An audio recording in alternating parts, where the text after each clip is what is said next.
The day I discovered that Song Jihuai had been unfaithful to me, he informed me with great candor that he had fallen for someone else, and shortly after they parted ways, he publicly declared his relationship with that girl.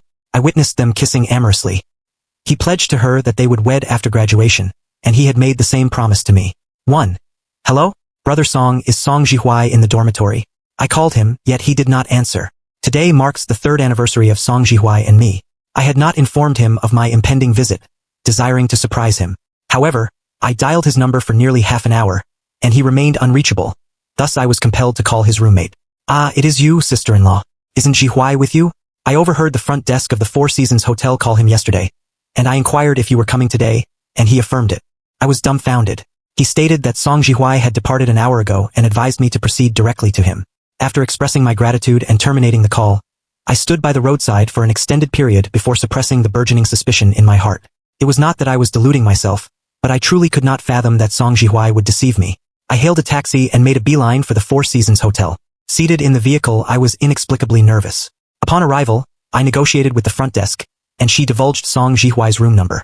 Incidentally, she also informed me with a complex expression that he had arrived with a girl. I felt as if I had been plunged into an icy abyss in an instant and nodded vacantly. Very well.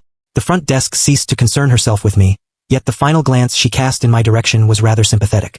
I seated myself on the sofa in the lobby, refrained from ascending to seek him, and did not call him again. I simply sat there doing naught. I know not how much time elapsed. Dawn was nigh. Among the successive guests checking out, I awaited Song Jihuai and the girl. I recognized her. She was the schoolmate who had brought water to Song Jihuai. Song Jihuai espied me almost the moment he entered the lobby, and the satisfaction on his countenance did not even have time to dissipate. Ayu! He froze in his tracks, frowning at me. I regarded the person before me and suddenly felt as if I did not know him. The Song Jihuai I knew, 5 years ago, when he beheld the bruises on my body resulting from domestic violence, would embrace me tightly, assure me not to be afraid, and vow to take me away after graduation. 3 years ago, when we took graduation photos, he confessed to me with a flushed face. In the depths of winter 2 years ago, as he was concerned about my injuries, he took a high-speed train throughout the night to come to me. Even half a year ago, I was still nestled in his arms, fantasizing about our future and our impending nuptials. During the 3 years we were together, he tended to me with the utmost care. Even though we were in different locations, I never lacked a sense of security. However, such an estimable man would also deceive. 2. Song Jihuai and I are childhood sweethearts. We were classmates from junior high school through high school. When we first encountered each other, my family had not yet disintegrated. Like him, I was merely an ordinary student in an ordinary middle school. The disparity was that he was exceedingly tall at that time. When I was in my sophomore year of high school, my mother engaged in an extramarital affair and was discovered by my father. My parents divorced, and my mother relinquished my custody. When my father was at work, he remained the same as before, but after work, he would imbibe alcohol and assail me. He pointed at my nose and berated me for not being his biological child. He yanked my hair and slammed me against the wall, his eyes bloodshot as he commanded me to go to hell. That day, I attended school with a bruise on my head. As soon as the first class concluded, Song Jihuai dragged me to an empty corridor. Who perpetrated this? He stared solemnly at the bruise. I was disinclined to disclose it to him as I deemed it overly mortifying. Thus, I touched my head and chuckled. You are referring to this. I accidentally bumped into it at home last night. I pivoted to regard him earnestly. This does not impinge upon my status as the world's most beautiful girl, does it? Do not prevaricate. He knitted his brows. I accidentally bumped my head, and my arm as well? I followed his gaze and beheld the arm that had inadvertently been exposed, which was also bruised. Who struck you? He advanced a step closer. I leaned feebly against the wall and tilted my head to gaze out the window. Song Jihuai, when shall we graduate? When the bell for the second class rang, Song Jihuai and I were seated in the corner of the flag-raising platform. I clutched the Coke in my hand, lowered my eyes, and related to him everything about my family. He regarded me, as if contemplating how he could assist me. I smiled faintly. Do not dwell on it, Xiao Song. There is naught to be done. We are more partial to boys than girls, whether it be my uncle or my aunt. No one is willing to take the lead. Then summon the police. I shook my head. This trifling injury is inconsequential. The police will merely administer a lecture at most. The ensuing second, I felt his wrist being firmly clasped by him. I am aware that he is impotent to effect change. His father vanished when he was young, and it was no easy feat for his mother to raise him single-handedly. We did not possess a golden finger from the outset.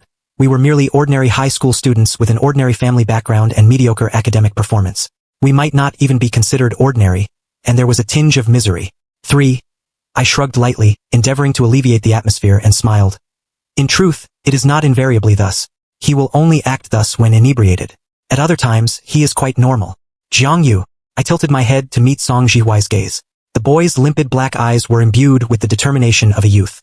He gradually leaned over and embraced me. Fear not. 1 year hence, we shall depart for another province together. I heard his choked voice. 1 year hence, I shall take you away. His words were akin to a surging torrent, inundating the dam I had painstakingly constructed to resist the outside world, and my emotions erupted instantaneously. I buried my head in his shoulder, sobbing inconsolably. I regarded Song Jihuai's words as the pillar of faith that sustained me through that benighted year. Throughout the entirety of senior year, he would sometimes feign coming to my abode to study with me, thereby enabling me to evade a few beatings. However, it was only a few occasions that I eluded. After all, frequent contact with a boy would constitute a new pretext for being beaten. After struggling to survive that year, Song Jihuai informed me that he could not accompany me to another province. On the eve of the college entrance examination, his mother was diagnosed with chronic glomerulonephritis. To prevent it from deteriorating into uremia, he was obliged to remain in the province to tend to her. When he apprised me, his tone was desolate, and he did not even dare to raise his eyes to meet mine. Although I was disappointed, I was not incensed. I stood on tiptoe and tapped his forehead, deliberately laughing. If you cannot go, refrain from going. Why is your head drooping like a dejected dog? Song Jihuai also regarded me and laughed. Are you seeking death? I fled and made a provocative countenance at him. We parted ways on the day of the graduation photo. After everyone had departed, Song Jihuai and I meandered aimlessly on the playground. His school uniform was unfastened, his hands in his school uniform trouser pockets, casual and rakish. Jiang Yu. He abruptly halted. I also halted and pivoted to regard him. Ha! The 1.87-meter tall boy suddenly seemed somewhat abashed, and his face flushed after hesitating for an extended period. There was still a modicum of perspiration on his forehead beneath the scorching sun. I hazily surmised what he was about to say. Thus I awaited his utterance in silence, refraining from hastening him. I am fond of. I am as well, I said with a curved lip. The clouds drifted by, the sun was obscured and then reappeared, and the sunlight once more fell upon each other's shoulders. He suddenly ceased to be nervous and smiled mutely. I am cognizant of it, he said, for throughout the vacation we were exploring the novel realm of love. When we kissed for the first time, he was so apprehensive that he bit my lower lip. Hiss! He promptly retreated and regarded me from below. Ew, did I bite you? I regarded his helpless mien, his ears tinged with scarlet, and simply deemed him endearing. I covered my mouth to prevent him from beholding it and said in a muffled voice, Yes, it stings. Song Jihuai yanked my hand down forcefully, pinched my chin and raised it to scrutinize. He leaned over and touched the wound anew, murmuring, I apologize. He kissed the wound repeatedly, atoning for his recklessness.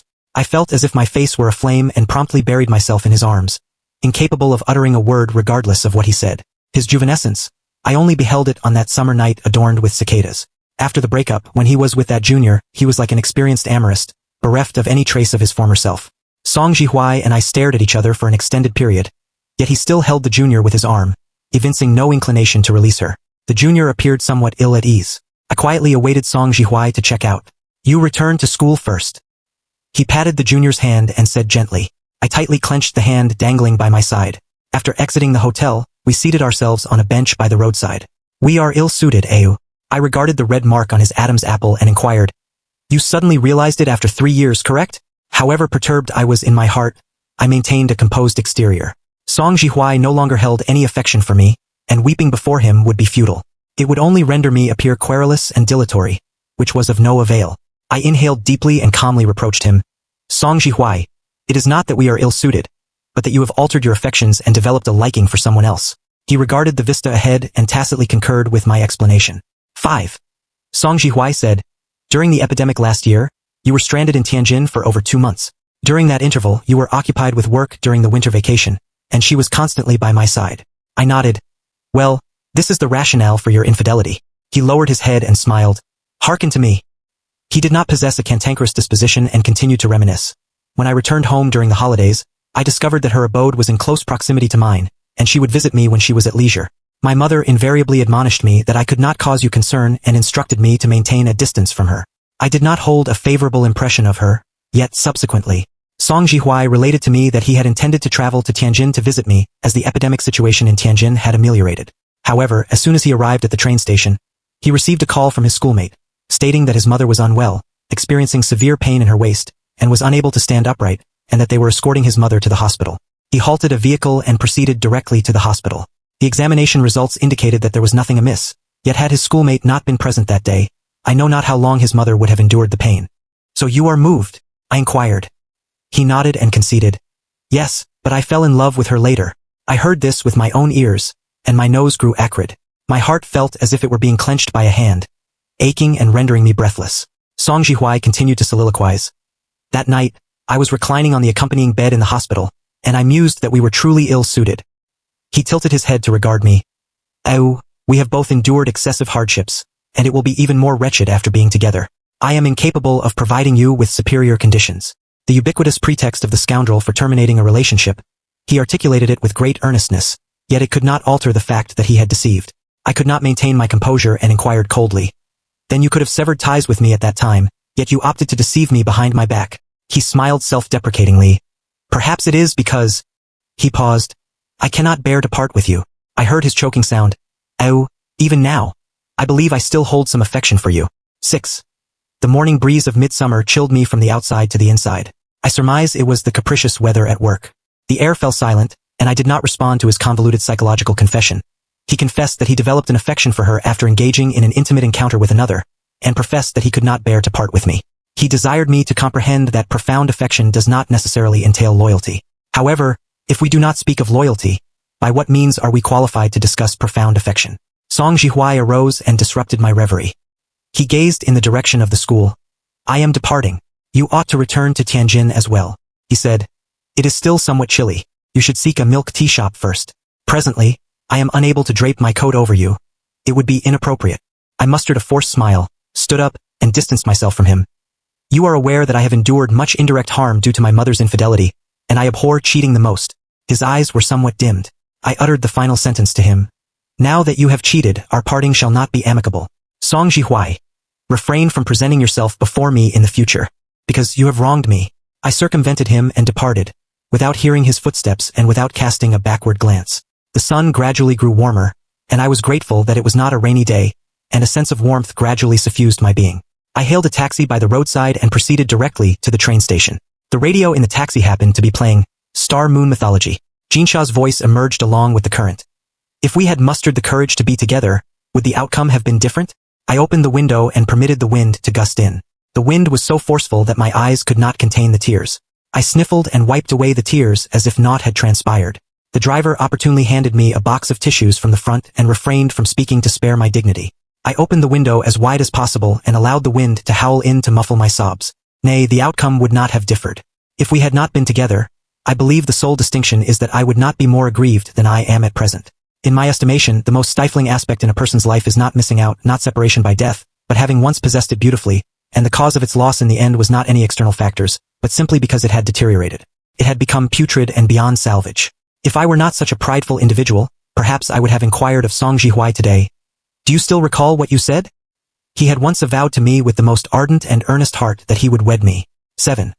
After the college entrance examination, I ultimately journeyed to Tianjin to pursue my studies, 1,000 kilometers removed from Song Jihuai. However, the distance did not seem to pose an impediment between us. We engaged in video calls daily and rendezvoused during holidays. He joined the basketball club of their school and became even more resplendent. In high school, I had sat in the audience and watched him play basketball. I knew that he was highly proficient at the sport and often dominated the court. At that time, there were junior school girls who brought him water, and college was no exception. Yet I never fretted about Song Jihuai. During the National Day holiday, he purchased a plane ticket for me and entreated me to visit him. I knew that he was likely unable to leave and had to allocate time to accompany his mother for a medical examination. The funds he earned from his sporadic part-time jobs were invariably utilized to procure my plane tickets. I declined on several occasions, but he disregarded my refusals. Subsequently, when I video-called him, I righteously demanded that he refund the ticket. He slowly exhaled a plume of smoke on the phone, lowered his eyes and twitched his lips, warning, "Cease your incessant chatter." And then his voice softened. "How could I bear to have you endure a protracted train journey?" I knew he was exerting his utmost to be kind to me, and thus I ceased my refusals. However, he was exceedingly frugal. The few times he came to visit me, he predominantly took the hard seat on the train. When we arrived at their school, he clasped my hand and strolled about. When he encountered acquaintances, he magnanimously introduced, "This is my girlfriend."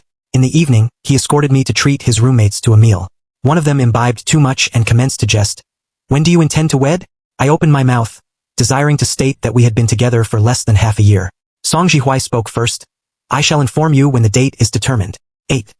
After the dinner, Song Jihui escorted me back to the hotel. I recollected his words and inquired of him leisurely. What date did you just mention? He had consumed a considerable amount of alcohol and his thoughts were somewhat sluggish. Hearing my voice, he slowly blinked. Huh! His eyes were replete with confusion. I swallowed my saliva. I had not anticipated that he possessed such an endearing side. I cleared my throat and repeated the question, and he finally grasped my meaning. His inebriated eyes were particularly earnest, and he enunciated each word. The day we wed. I was so stirred by his forthright words that I snorted softly, feigning indifference, pivoted on my heel and departed, leaving him behind. He promptly caught up with me like a large dog fearing abandonment and forcibly grasped my hand. I averted my head and refrained from looking at him, yet I did not relinquish my hand. When we reached downstairs of the hotel, he halted of his own accord. Retire early, Au. I regarded his still befuddled eyes, took a step closer to him, stood on tiptoe and whispered into his ear. Xiao Song, do you wish to accompany me upstairs? Admittedly, I was merely jesting. I still lacked the courage. I had not expected his reaction to be so vehement. Song Jihui took several steps back, shook his head and resolutely declined. Nay, I shall not follow you. I shall not go. I regarded his evasive attitude and my mind went blank. Does he dislike me? I regarded him. You? What do you mean? He failed to notice my abnormality and said earnestly, not prior to marriage. I was astounded. He was even more conservative than I. Why? I inquired. Because I must assume responsibility for you. Song Jihui truly adhered to his word and refrained from touching me prior to marriage. However, at that time, I had never envisioned that he would later engage in an intimate encounter with another. 9. The first Cold War between Song Jihui and I transpired in the second semester of my freshman year. The college was hosting a city-level oral competition, yet there was only a single spot available. I vied with a girl and our scores were comparable, but the instructor ultimately selected her because she had accrued more credits in the club, which attested to her being more vivacious and possessing greater adaptability. This was the first occasion on which I had heard such a far-fetched rationale. Ignoring the instructor's awkward explanation, I nodded to her and turned to leave. On my way back to the dormitory, I received another call from the proprietor of the store where I worked part-time. He stated that I need not report for work in the future. It was the off-season presently, and he could manage alone and did not require additional assistance. I terminated the call, and it seemed that the anger smoldering within me grew even more intense. I called Song Jihui, yearning to hear his voice and seek his solace. However, unfortunately, he did not answer. I returned my phone to my pocket and proceeded directly back to the dormitory. I slumbered soundly and was roused by 2 beeps from my phone. I unlocked my phone in a daze and clicked on WeChat. It was a photo dispatched by Song Jihui's roommate. Sister-in-law Xiao Song is being unfaithful. He accepted water from another girl behind your back. In an instant, the irritation I had amassed throughout the day reached its zenith. In the photo, Song Jihui was attired in a jersey, and a girl with a sweet smile was standing before him, proffering him water. A few minutes later, his roommate sent another message. Xiao Jiang, I was jesting. Jihui did not accept water from others. I glanced at it and refrained from replying. I sat on the bed in a daze, feeling highly irked, yet I could not muster any motivation. The sound of rain outside brought me back to my senses. I remembered the sheets I had hung outside and hastened out of bed to retrieve them. I ascended the steps on the balcony to collect the sheets. When I descended, I subconsciously turned around, but my right leg did not pivot. Then, I heard a crisp sound of bone dislocation. The right kneecap abruptly caved in. I winced in pain, and it sprang back to its original position. Ah! I shrieked in agony, fearing it was fractured. My roommate had not yet returned, and thus I dared not move. I was compelled to stand with one leg bent. At this moment, I finally could not contain my tears. Everything that day seemed to be conspiring against me, and naught had proceeded smoothly. 10. Fortunately, my roommate returned expeditiously, dropped her bag and assisted me to the hospital. Song Jihui called me when I had completed the x-ray and was seated in the corridor of the hospital awaiting the results. I lowered my eyes and regarded the caller on the screen for an extended period. A few seconds before it automatically disconnected, I raised my hand to answer the phone. Au, I played basketball throughout the afternoon today, and my phone was in my bag. I did not hear you call. Oh, I responded. His tone grew cautious. Brother Song informed me that he sent you that photo. Are you incensed? I unconsciously tapped my legs with my fingers and said nonchalantly, Nay, I did not accept her water. Song Jihui explained meticulously. I informed her at the time that I had a girlfriend and entreated her not to bring me water in the future. It is of no consequence, I said. My roommate approached, clutching a bag and shaking it. The x-ray is ready. Let us proceed to the clinic. I nodded. Song Jihui paused and inquired, Where are you? I slowly arose, my voice replete with suppressed pain. I am in the hospital. Let us refrain from discussing it for the present. As soon as I finished speaking, I terminated the call and entered the clinic with the assistance of my roommate. There was no issue. It was merely a ligament injury, but it would require half a month to heal. On the way back, I disregarded the dozen missed calls from Song Jihui and merely replied briefly to his WeChat. Ayu, are you injured? Song Jihui did not send any further messages, and I did not wait. After the emotional breakdown, I was merely exhausted, and naught could rouse my emotions anew. Almost as soon as I returned to the dormitory, I collapsed onto the bed and drifted into slumber. Perhaps I retired too early. I awoke in a daze at approximately 4 o'clock in the morning. Song Jihui had sent a WeChat message. I blinked and perused it while adjusting to the light. Ayu, I am downstairs at your abode. Awaken and descend. I shall escort you to breakfast. I hastily checked the time. The message had been sent half an hour prior. 11. I awoke instantaneously. I gritted my teeth and dragged my swollen legs, quietly exiting and descending the stairs. Through the glass of the laundry room on the first floor, I espied Song Jihui. It was still bitterly cold at dawn in early April. However, he was only attired in a thin jacket, which was only suitable for the climate in our province. When he beheld me limping towards him, his countenance suddenly darkened. I opened the window and separated him from me via the guardrail. What has transpired? Why are you here? We spoke simultaneously. Song Jihui paused, but inquired again. I seated myself on the windowsill and related to him what had occurred. After I had finished speaking, he requested that I lift my trouser leg to display the injury to him. He knitted his brows at the swollen area, pursed his lips and said, "Does it pain you greatly?" I nodded. "It pains me immensely." He desired to say something further, but I preempted him. "I shall first seek the dormitory aunt to open the door for me." Song Jihui nodded, his brows never relaxing. I utilized my swollen legs as an excuse to the dormitory aunt, and she permitted me to exit. As soon as I emerged, I was embraced by Song Jihui. I stood on a step higher than him, and half of my face was buried in his shoulder. He was extremely cold, evidently chilled to the bone.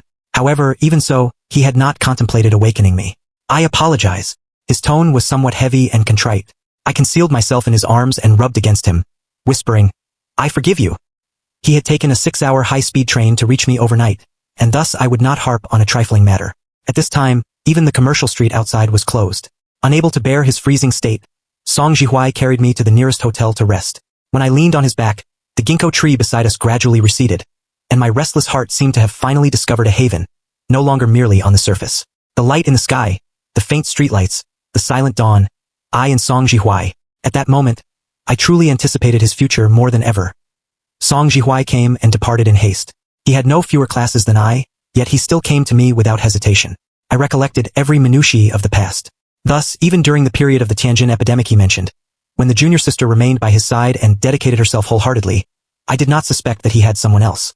Because, aside from the diminished frequency of video chats, he had scarcely changed.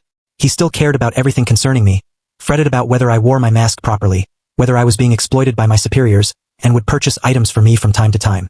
However, in retrospect, everything he did was no longer out of love but due to guilt. He was atoning for his change of heart and infidelity, and paving the way for his duplicity. When I returned to school, it was my roommate Wu Lin's birthday. That night, I accompanied her to drink copiously, and ultimately collapsed into her embrace and burst into tears. My heart seemed to be pulverized back and forth, and I was at a loss for words. I could only clutch that piece of clothing tightly in an attempt to alleviate the pain. When the night grew still, I sank into a deep slumber. Finally, in the recesses of my dream, I beheld Song Jihui as a teenager. He was attired in a high school uniform, still with an unfastened coat, and a somewhat rakish smile. But that was also the last time I dreamt of him. For an extended period, I could not summon enthusiasm for anything and was perfunctory in class. I had always believed that I was highly adept at feigning indifference, but in fact my roommate had merely refrained from pointing it out. The three of them were meticulously preserving my tenuous dignity. The classes in the latter part of junior year became increasingly arduous.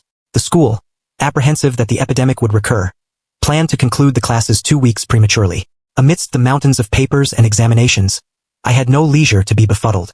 Until the conclusion of the exams, my roommate had already commenced preparations for the postgraduate entrance examination and elected not to return home. I had nowhere to go, and thus remained at school. 13. On New Year's Day in 2022, I swathed myself thickly and seated myself in the corner of the playground. I clasped my hands together, and the words I uttered were all white vapor. In the new year, Xiao Jiang must live earnestly and improve steadily, and I must forget him. However, the ironic thing was that a few days after New Year's Day, the hospital in my hometown contacted me. My father had been hospitalized due to alcoholism and alcohol poisoning, and I was compelled to return to visit him. When I returned home to retrieve my father's identification, I espied Song Jihuai and my schoolmate from a distance. Beneath the leafless elm tree he was kissing her. I stood in silence, and suddenly felt that having good eyesight without wearing glasses was not a favorable trait. Song Jihuai's kissing proficiency had improved, and the schoolmate blushed and was compelled to accept it. After the kiss, I knew not what Song Jihuai murmured, which caused the schoolmate to bashfully strike him. The two of them walked towards me as they conversed. I was momentarily at a loss, and then donned the large hood of my down jacket. Additionally, the mask concealed the lower half of my face. I lowered my head, and others could scarcely discern my countenance. When Song Jihuai led the petite schoolgirl over, I feigned perusing my WeChat moments. The two of them truly failed to notice me. As we passed by, I did not cast a sidelong glance. I heard the voices of the two individuals in my ears. Song Jihuai, you promised me that we would obtain the marriage certificate when I graduate. Song Jihuai smiled, his voice replete with affection. Very well. I walked past at an unhurried pace, like an unacquainted passerby. A piece of news popped up on my phone. I stared at the screen unblinkingly, yet read none of the content. 14. I knew not how far I had walked until I could no longer hear their footsteps. There was an update in my WeChat moments at this time, and I subconsciously pulled it to refresh. It was a screenshot of Song Jihuai's roommate complaining in the dormitory group. After Song Jihuai returned home for the holidays, he had not uttered a word in the group. The text above also bore a teasing connotation. You have forgotten about your roommate now that you are married. We are merely false friends. Of course, if you do not permit me to contribute to your wedding, simply disregard what I have said. When I clicked on it again, the post had vanished. It seldom snowed here even during the coldest days of winter. I raised my head at the sudden snowflakes and felt astonished. I switched off my phone and placed it in my bag, sniffing. It turns out it is so frigid this year. I ought to return less frequently in the future. I stamped my numb feet and departed as if naught had occurred. I left behind a blanket of snowflakes. After everything had been settled, I promptly purchased a ticket back to Tianjin. I was in a taxi en route to the train station once more, equipped with an old-fashioned car radio. It was a morning when the snow was beginning to thaw. The sun had not yet emerged, and it was so cold that the driver could not help but turn the heating to its maximum. On the radio, the host emotively read a letter written by an anonymous girl to her ex-boyfriend who was about to wed. At the conclusion of the letter, the host sighed with regret. This is the 11th year since we met, the 11th year since I loved you, but also the 4th year since we parted ways. After so many years, I no longer ruminate on the reason why you left me. Now, I can composedly send you my wedding wishes. I consider you the villain who abandoned me and fled. Yet at the same time, you are also my resplendent youth. I propped up my chin and gazed out of the window listlessly. I know not how much time elapsed before I regained my composure. Song Jihuai, I mused silently, I have let it go. When the first ray of warm sunlight shone upon the snow and the remaining snow melted, I drove into the spring radiance.